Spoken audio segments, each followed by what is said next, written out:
नमस्कार, स्वराज राजस्थान देख रहे हैं आप। मैं हूं आपके साथ रितिका शर्मा। आइए इस बुलेटिन की शुरुआत करते हैं हेडलाइंस के साथ।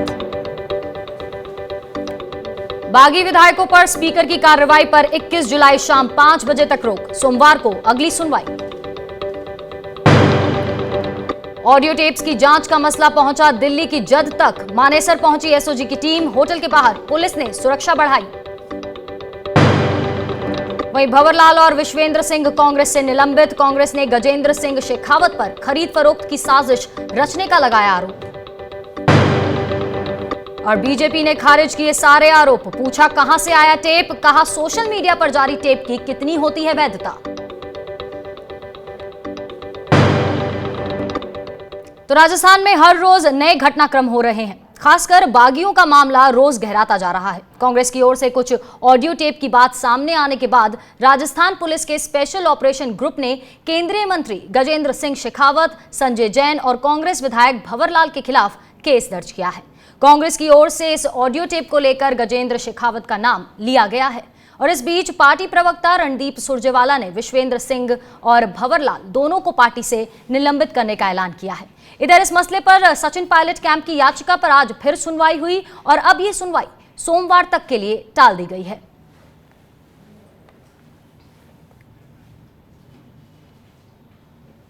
रुक करते हैं बड़ी खबर का। राजस्थान के स्पेशल ऑपरेशन ग्रुप की टीम मानेसर के उस होटल में पहुंच गई है। आपको बता दें कि ऑडियो के फर्जी होने का दावा किए जाने के बाद पुलिस इसकी सत्यता की जांच करने और विधायक का बयान दर्ज करने के लिए मानेसर रवाना हुई थी और इसी बीच हरियाणा पुलिस ने होटल की सुरक्षा बढ़ा दी है।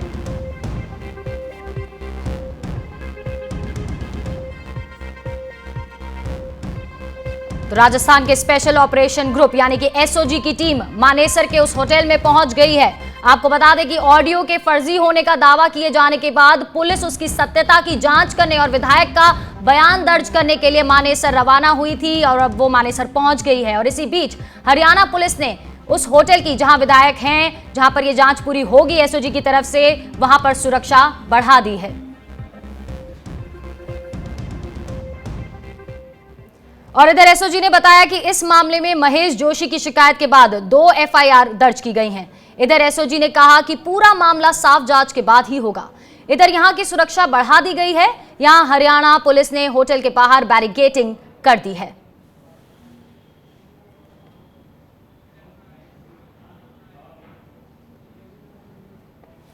ज्यादा जानकारी के लिए जुड़ते हैं हमारे संवाददाता रामस्वरूप से। तो रामस्वरूप, ये बड़ी खबर आ रही है, ऑडियो टेप्स जारी कर दिए गए थे, उसकी सत्यता जानने के लिए एसओजी की टीम मानेसर पहुंच गई है। क्या कुछ जानकारी मिल पा रही है इस समय? बिल्कुल, काफ़ी जद्दोजहद के बाद अब एसओजी की जो टीम थी उसको होटल में एंट्री की अनुमति मिल गई है। शाम को करीब 6:20 पर एसओजी की टीम मानेसर पहुंची थी, लेकिन उससे पहले जो हरियाणा की पुलिस है उन्होंने होटल के बाहर ही एसओजी की टीम को रोक दिया गया था। अमूमन ऐसा होता है कि जब एक राज्य की पुलिस दूसरे राज्य में जाती है तो वहाँ की जो स्थानीय पुलिस होती है वहाँ उनके साथ में कोऑर्डिनेशन के आधार पर ही पूरी कार्रवाई होती है। तो ऐसे में उनको वहाँ रोका गया था, एक बार गाड़ियों को पीछे करवा दिया गया था, लेकिन बाद में एसओजी की टीम ने जो कार्रवाई उनको करनी थी उसके दस्तावेज दिखाए, उच्च अधिकारियों से बात हुई, उसके बाद में जो है उस टीम को एंट्री दे दी गई है। अब क्योंकि जो एफआईआर में दर्ज है 2 विधायकों के उसमें नाम हैं, जिस तरह से विश्वेंद्र सिंह का नाम है, भंवरलाल शर्मा का नाम है और वो दोनों होटल में रुके हुए हैं, वहाँ पर ऐसी जानकारी पुलिस के पास थी। इसी आधार पर क्योंकि उनके खिलाफ जो है अब जो मुकदमा दर्ज हुआ है भंवरलाल शर्मा के नाम से जो एफआईआर दर्ज हुई है उस मुकदमे में जहाँ अग्रिम जांच के लिए पुलिस की टीम वहाँ पहुँची है।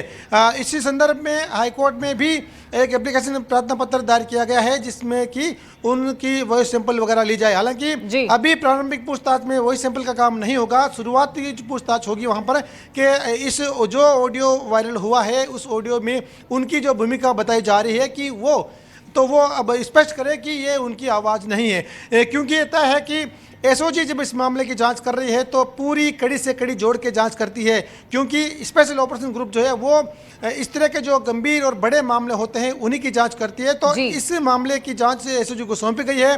तो यह तय है कि इस मामले में पूरी कड़ी से कड़ी जोड़ने के बाद ही एसओजी की टीम मानेसर पहुंची है और वहां पर जिन विधायकों का नाम इस एफआईआर में आए हैं उनसे पूछताछ, प्रारंभिक पूछताछ भी करेगी। हालांकि सैंपल जो आवाज के जो सैंपल जो लेने होते हैं वो प्रक्रिया बाद की है, लेकिन वही रामस्वरूप वही जानना चाह रही थी आपसे। आप जैसे कह रहे हैं कि प्राइमरी पूछताछ है, होटल में जाकर ही पूछताछ होगी, लेकिन जो पूरी बाकी की पूछताछ है उसके लिए हो सकता है कि इन विधायकों को जयपुर भी बुलाया जा सकता है।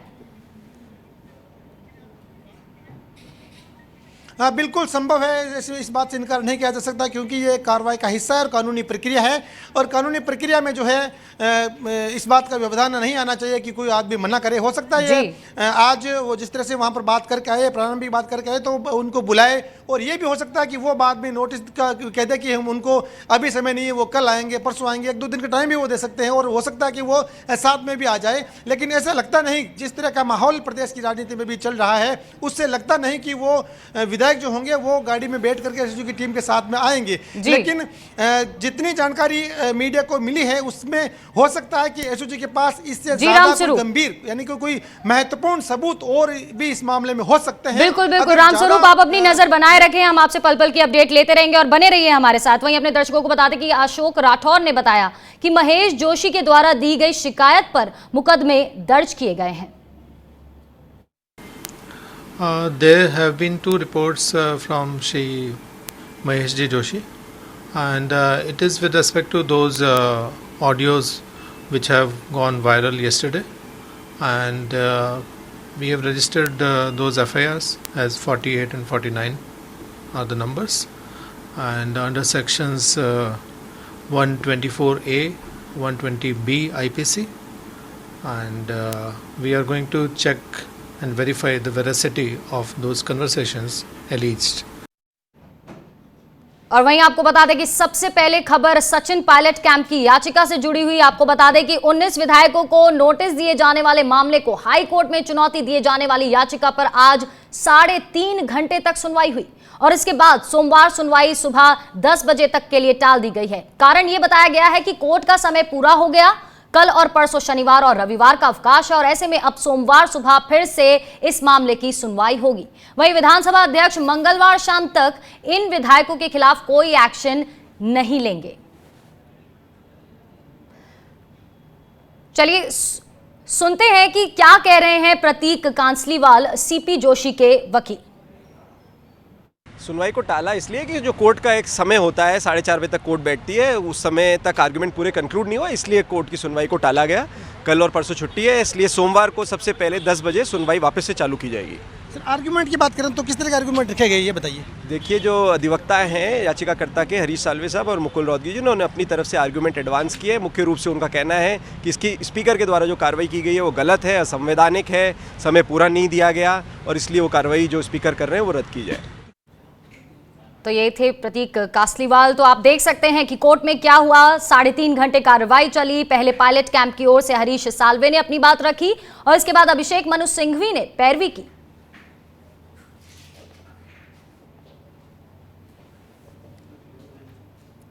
और वहीं इधर सचिन पायलट कैंप की ओर से वीडियो कॉन्फ्रेंसिंग के जरिए पैरवी कर रहे हरीश साल्वे ने कई तर्क सामने रखे, तो महेश जोशी को पक्षकार बनाने की अर्जी स्वीकार कर ली गई। वहीं वो इस केस में पक्षकार नंबर 4 बन गए हैं। साल्वे ने दिया तर्क कि ये 10वीं अनुसूची का मामला बनता ही नहीं। साल्वे ने रखा सबसे पहले पक्ष, और साल्वे ने कहा कि पायलट गुट के विधायकों ने दल बदल कानून तोड़ने जैसे कोई काम नहीं किए हैं। साल्वे ने कहा कि पायलट पार्टी में रहकर विधानसभा क्षेत्र की समस्या और कार्यकर्ताओं की आवाज उठा रहे हैं, और इसमें कुछ भी गलत नहीं।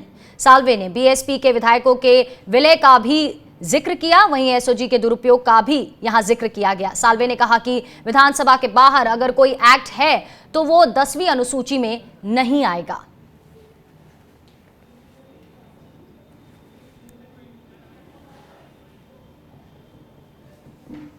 वहीं अब महेश जोशी पक्षकार नंबर 4 बन गए हैं। लेन देन के 3 ऑडियो सामने आने के बाद में एसओजी में एक और मुकदमा दर्ज हो गया। सर, किस तरह का मुकदमा करवाया आपने? मैंने एसओजी में मुकदमा दर्ज कराए 2 अलग अलग ऑडियो हैं। दोनों अलग अलग ऑडियो के हिसाब से एक ऑडियो मैंने कहा इसकी नियमानुसार जांच हो और जो सच्चाई है वो सामने लाई जाए। नाम किन किन का आ रहे हैं इसमें? कौन गजेंद्र सिंह जी है? गजेंद्र सिंह जी के लिए लोग कह रहे हैं कि गजेंद्र सिंह जी केंद्रीय मंत्री हैं, और इसकी भी हमने एसओजी में ये कहा भाई गजेंद्र सिंह का नाम आ रहा है, इसकी जाँच हो। मास्टर भंवरलाल शर्मा जी की आवाज़ हम सब पहचानते हैं, तो भंवरलाल शर्मा जी के बारे में हमने स्पष्ट रूप से लिखा है, कांग्रेस के विधायक। और तीसरे कोई श्री संजय जैन हैं, इनकी इस FIR को दर्ज करके नियमानुसार कार्रवाई, और नियमानुसार कार्रवाई में ये भी होता है पहले पहचान की जाए और पहचान करके इनका वॉइस का सैंपल मांगा जाए, वॉइस का सैंपल मांग के आगे की कार्रवाई। कांग्रेस के दोनों नेताओं के खिलाफ आपने कार्रवाई कर दी है निलंबन की? वो निलंबन की कार्रवाई अभी रणदीप सुरजेवाला जी ने, सचिन पायलट का भी नाम इसमें नहीं किया आपने, जिक्र तो है जो उसमें। जो जो जो ऑडियो में था वो हमने आपको बताया।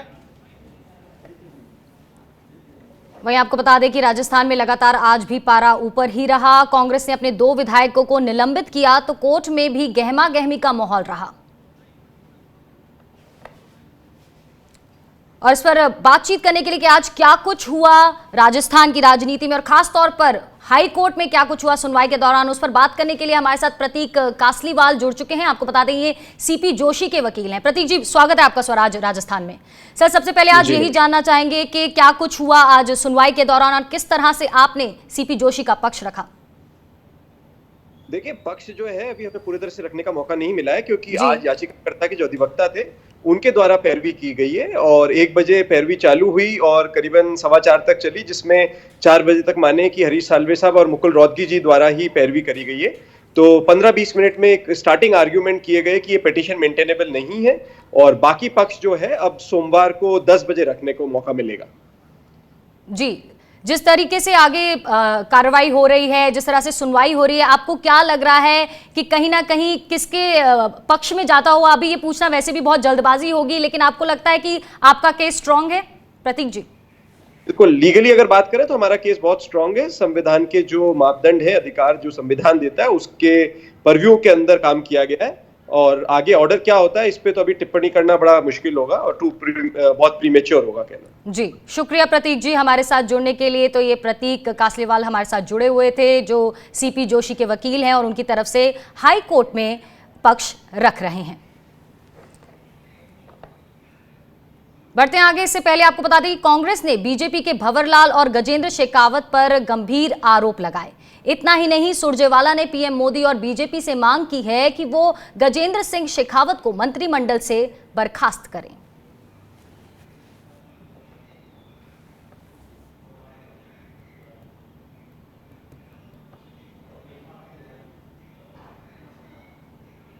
तो हाई कोर्ट में यह मामला गया। आपको बता दें एसओजी ने आज 2 FIR दर्ज करी हैं। वहीं बीजेपी ने प्रेस कॉन्फ्रेंस कर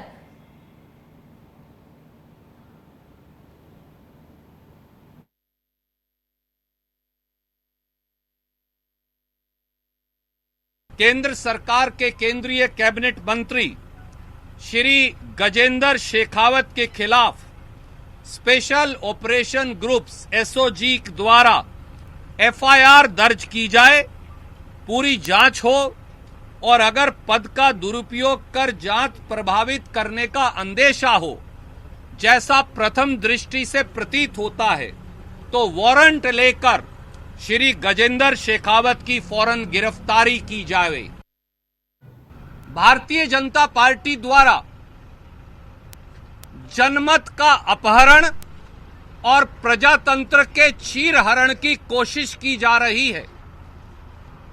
राजस्थान सरकार गिराने का घिनौना षड्यंत्र अब बेनकाब हो गया है। अब यह साफ है कि चीन या कोरोना से लड़ने की बजाय भारतीय जनता पार्टी और मोदी सरकार सत्ता लूटने का काम कर रही है। तो आज राजस्थान में जो भी सियासी घमासान रहा उस पर बातचीत और चर्चा के लिए जुड़ते हैं हमारे रेजिडेंट एडिटर संजय बोरा जी से, जो जयपुर से हमारे साथ जुड़ चुके हैं।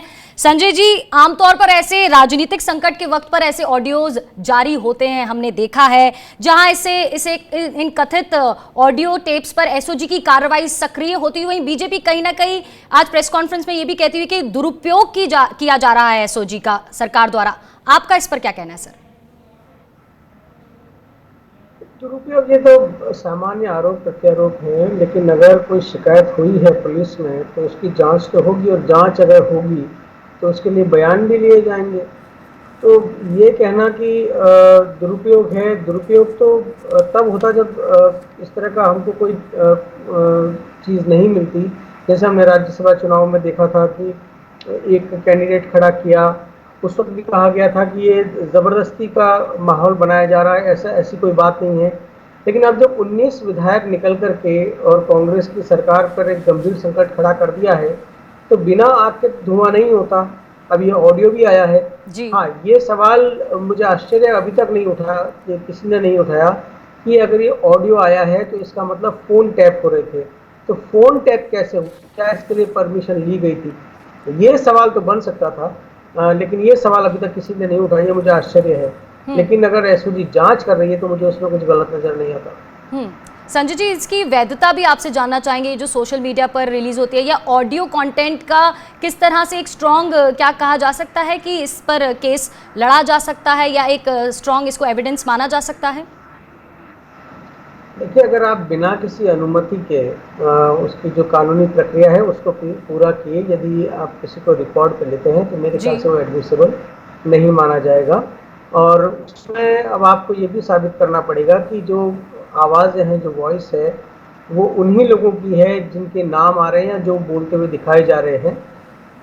ये साबित करना थोड़ा टेढ़ी खीर है। वीडियो में क्या होता है कि आपको आसानी रहती है, आपको चेहरा दिखता है तो उसको प्रूव करना आसान रहता है। लेकिन ऑडियो में ये थोड़ी दिक्कत आती है, तो कोई ऑडियो मॉड्यूलेशन भी कर सकता है, ये हम देखते ही हैं। तो इसलिए मुझे नहीं लगता कि ये एडमिसिबल होगा, और इसके लिए परमिशन ली गई या नहीं ली गई थी या नहीं, ये सबसे बड़ी बात है। संजय जी, एक और जो आज खास बात रही वो रही हाई कोर्ट में इस जो बागी विधायक है उनकी याचिका पर सुनवाई। आपको क्या लगता है जिस तरीके से आज सुनवाई हुई, दलीलें रखी गई कुछ पक्षकारों की तरफ से, ये जो केस है ये किसकी तरफ ज्यादा स्ट्रांग होल्ड रखता हुआ नजर आता है? और अगर आगे चलकर विधानसभा के स्पीकर के नोटिस पर अगर स्टे लगता है तो आगे किस तरह से चीजें बदलती हुई नजर आएंगी राजस्थान की सियासत में? देखिए, कोर्ट के मामले में मैं ये नहीं कह सकता कि किसका पक्ष मजबूत है या किसका नहीं, लेकिन ये मुझे आश्चर्य लगा और इस पर हमने कई कानूनविदों से राय जानने की कोशिश की। हमें कोई बोलने को ज़्यादा तैयार नहीं है कि क्या हाई कोर्ट विधानसभा अध्यक्ष के किसी उस पर स्टे लगा सकती है। हालांकि मुझे ये पता लगा है कि हाई कोर्ट ने स्टे नहीं दिया है। मैं इसको कंफर्म नहीं कर सकता क्योंकि मैं हाई कोर्ट में नहीं था। मुझे बताया गया है कि जो विधानसभा अध्यक्ष हैं उनके वकील अभिषेक मनु सिंघवी की तरफ से ये एफिडेविट फाइल किया गया है, जिसमें अध्यक्ष ने कहा है कि वो मंगलवार शाम तक कोई कदम नहीं उठाएंगे उन्होंने जो नोटिस दिया है उसके ऊपर। तो ये अभी वेरीफाई होना बाकी है, लेकिन मुझे जहाँ तक पता है हाईकोर्ट अध्यक्ष के जो आदेश है उस पर ऐसा कोई निर्देश नहीं दे सकती, बल्कि ये एफिडेविट विधानसभा अध्यक्ष की तरफ से कोर्ट में पेश किया गया था। जी, शुक्रिया संजय जी तमाम बातचीत और चर्चा के लिए। चलिए, स्वराज राजस्थान में यहाँ रुकेंगे एक छोटे से ब्रेक के लिए और लौटेंगे कुछ और अहम खबरों के साथ।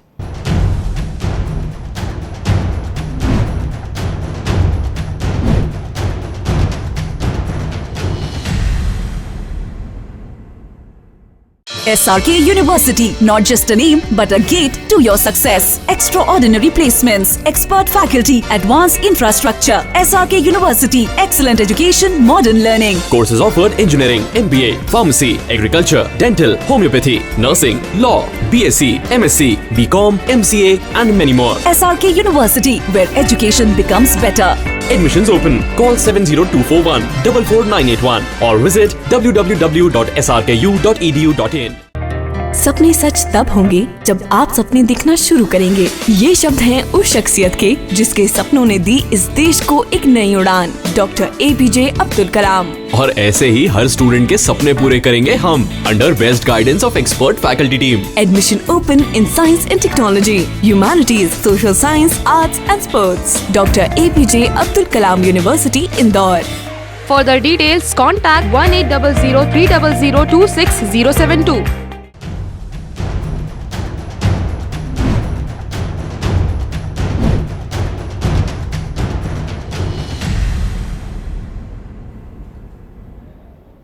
स्वागत है आपका ब्रेक के बाद। और कांग्रेस के आरोपों ने केंद्रीय मंत्री गजेंद्र सिंह शेखावत ने सफाई दी है।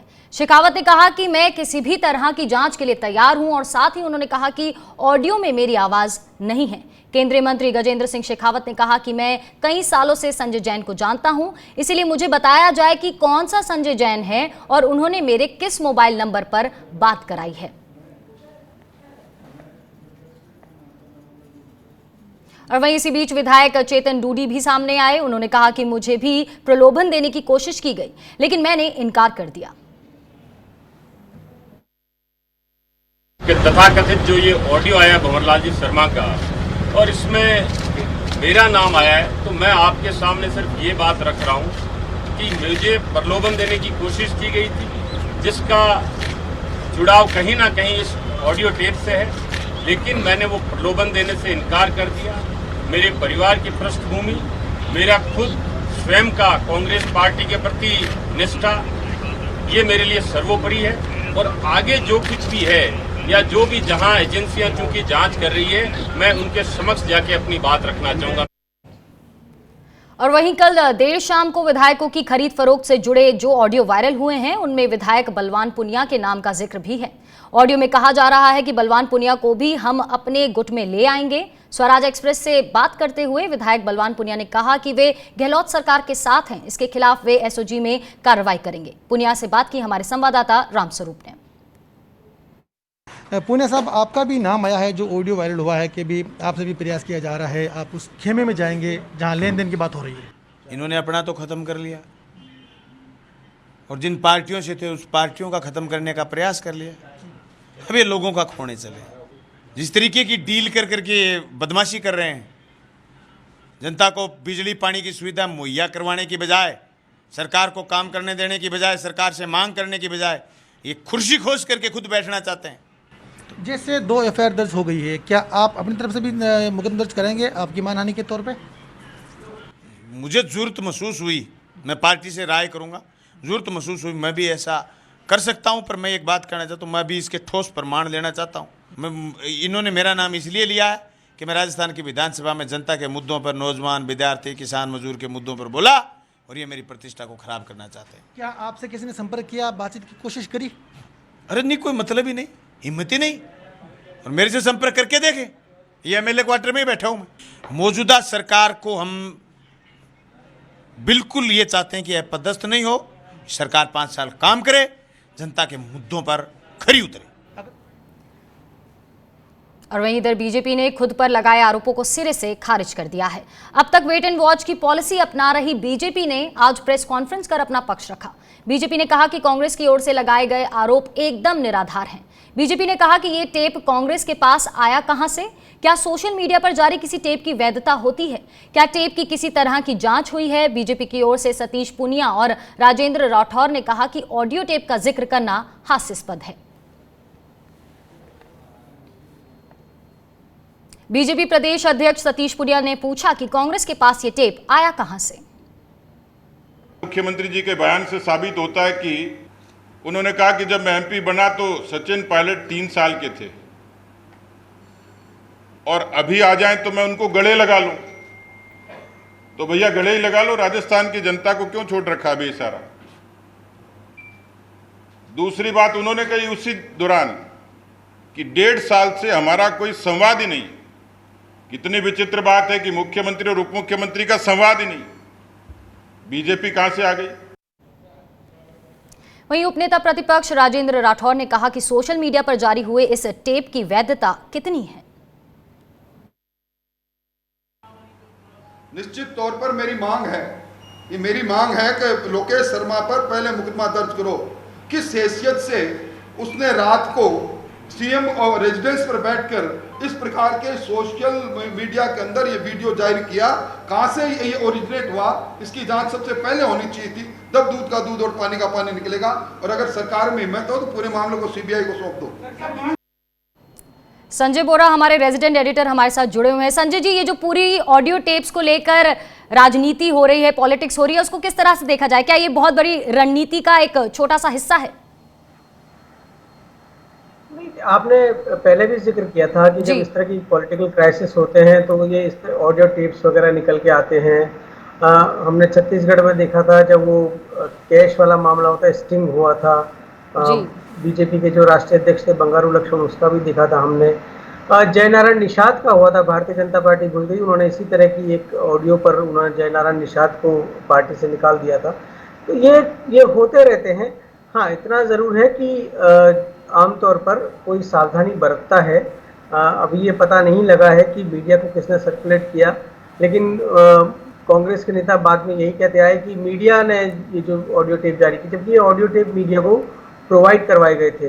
और कहाँ से आए, ये मेरे पास भी आया। इसमें जो व्हाट्सएप के जो ग्रुप्स हैं कहीं पे उनमें आया ये। तो मीडिया को ये कोई प्रोवाइड करवाता है, मीडिया खुद जाकर के, मीडिया ने यदि स्टिंग किया होता तो मीडिया इसको पब्लिकली नहीं बांटता, वो अपने यहाँ एक्सक्लूसिव चला रहे होते। तो ये सब होता रहता है, लेकिन बात वही है कि ऑथेंटिसिटी कितनी है और इसमें लंबा टाइम लगेगा। फॉरेंसिक इसकी जांच होगी, उसके बाद पता लग पाएगा। और ये सब बेमानी है। देखिए पॉलिटिकल फाइट्स में ना इस तरह की टेक्निकलिटीज़ बेकार हैं। ये नंबर गेम है पॉलिटिक्स में, और आपको वो नंबर्स अपने साथ करने होंगे। आप अपने विरोधियों को हैरान और परेशान करने के लिए इस तरह के काम करते हैं, लेकिन अगर आपके पास नंबर हो तो आपको इन सब की ज़रूरत नहीं पड़ती है।